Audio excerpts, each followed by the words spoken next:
Bueno, Egunon. Good morning to everybody, also from my side. My name is Martin Farnberger. I'm coming from Austria, Styria, and I'm the plant manager of the mechanical engineering division of our company Maschinenfabrik Lietzen and Gießerei GmbH. I'm very proud to be here today, and I'm very thankful for the possibility and the chance to give you hopefully a short in-view of our challenges, of our experiences in our company with this kind of cooperative, this kind of dual higher education program. And first of all, let me say, normally I should do two presentations today, but decided to put them together. I will later let you know why I decided like that. So please excuse this small change of the schedule. To give you some imagination what I'm talking about today, just a short view on our product range, what we are doing in Lietzen. We have several products. For example, the mineral processing branch. This is the picture right above, which you can see in some stone crushing machines, mobile or stationary machines. Then the sawing and milling technology on the left-hand upper side, the picture. Huge machines to saw and mill, like the name is calling it. For example, big tubes. Then we have the components manufacturing. That means that just the customer comes with a drawing and says, we want you to produce this product. Please make this for us. Then the special machinery engineering. For example, the middle picture on the left side. This is a coal screw for foundries, for ovens. So very high resistant materials, very heat resistant materials. Then the cable and wiring machinery. This is the left picture, the last one on the left side. Huge machines to create cables, to create wires. For example, to connect islands to the mainland. Then the fiber cement machinery. That means we produce the machines which can produce plates for the construction branch to make buildings on the outer side, cement plates. And we have turnkey solutions for the whole cement industry. This means systems up to completely plants for the cement industry. So now just some words about the mother plant in Lietzen, Austria. We have two big divisions in our company there, the mechanical engineering, where I'm coming from and where I'm responsible for, and the foundry. And all over we have approximately 700 employees at the moment, because the number is rising again. Fortunately, after this big crisis, or maybe we can say we are already in, but at the moment it's getting a little bit better. And we had a turnover 2010 of about 112 million euros. We are producing there on a space of 40,000 square meters with about 600,000 working hours in the production. So this is just a short impression about our holding. The holding Maschinenfabrik Lietzen consists of a lot of companies. They are spread all over the world, and all these companies are sending their core products to our production in Lietzen. And maybe just two short examples. The Chemtech and Pfeiffer Iberica, shortly called CPI, is located in Madrid, and their business is, like I mentioned before, the cement industry, systems and completely plants. They are engineering and they are building up such solutions. for example, cement separators, cement mills, impact crushers, coolers, dryers, grinders, dispensers, whatever is necessary for that industry is produced in our company and is sold over that enterprise. And the second example would be the Christian Pfeiffer Mezzomerico. This is, for example, a foundry in Italy near Milano. And they are known for the chromium grinding materials, and they are world leader in that field. The green ones you can see are all enterprises located in Austria. The blue ones are the companies all over the world. And just a short impression, when I say all over the world, the bigger dots you can see here are the production facilities, and the small blue dots are all the purchasing departments we have all over the world. So now let's come to the main topic of this meeting today, and to our actual dual training situation at MFL. At the moment we have sent a second student to the University of Applied Sciences, FH Joanneum in Graz, Styria, located in Austria, of course.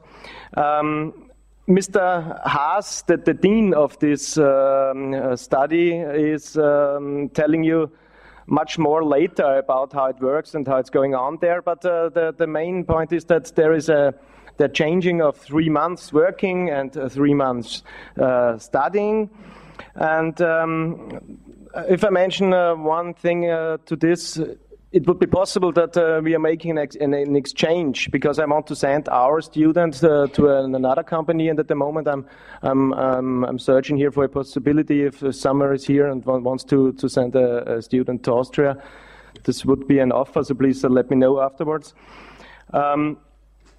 We already knew our sent persons, and this is a really big advantage for us, because if you don't know which student you get, this might be a risk for you of company.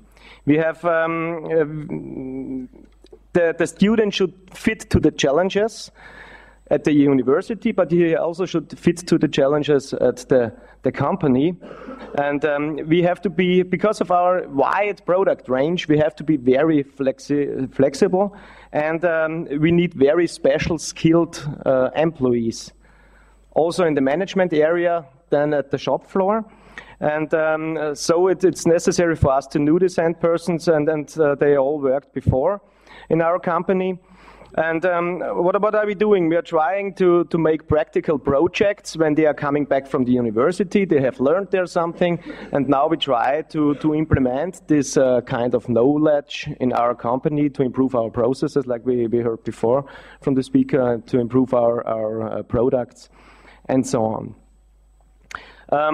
There is another part, the targeted personal development of the student. We are trying, for example, at the moment, this one student we have sent to the university, we are developing at the moment a plan. Of course, it's just a rough plan, but nobody knows what's going on in 4 or 5 years. But it's a rough plan, and it's targeted to maybe a position or maybe to a part where this student should work afterwards. But why did we decide to choose this kind of education and this kind of model? Because we have young engineers and we want to develop them. Not only for them, of course, because we are an economic, private-owned economies, industry, and so we want to get out a return of invest. And we had the example, like a lot of other companies in Austria, that it's really quite different to integrate students coming from a, let's say, normal university with very theoretical issues learned there, and to integrate them in the company. We have an example at the moment there. It took at least 2 years that this one was really integrated in our structure, was really integrated in all these topics.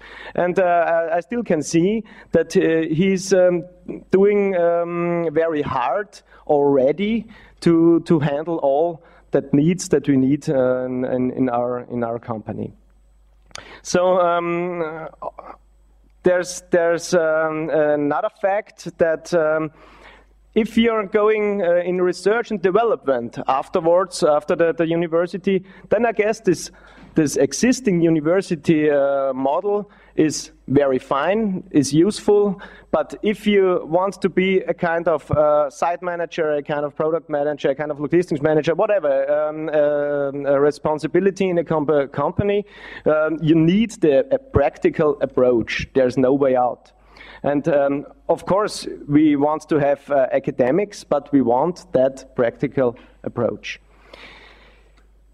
The next point is we want to influence the training, because it's for us. We are the customers of that system, and so we want to have an influence. And in our system in Austria, it is possible to do that by meetings after each practical term with the university, so we can discuss about things. Then there is a tutor at the university for the students, so we are still in contact also during the theoretical terms.